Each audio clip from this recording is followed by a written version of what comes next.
Nature Spy, written by Shelley Rotner and Ken Kreisler. Photographs by Shelley Rotner. Nature Spy.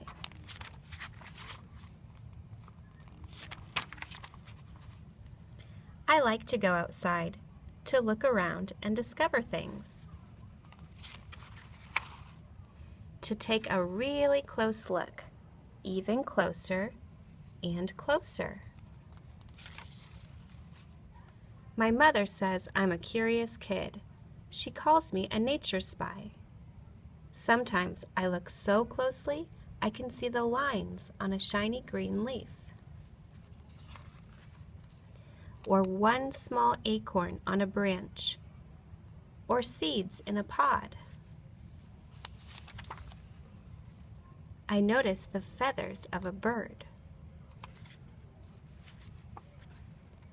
or the golden eye of a frog.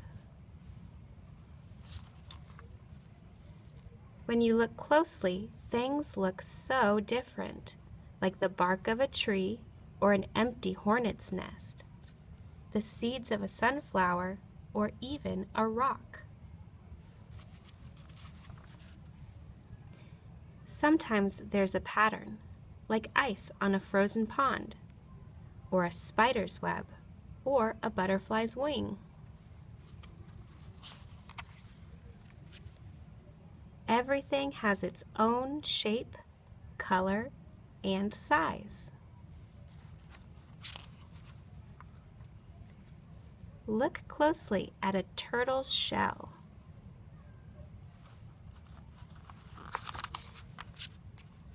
or a dog's fur, or even raspberries, or kernels of corn. No matter where you look, up, down, or all around, there's always something to see when you're a nature spy.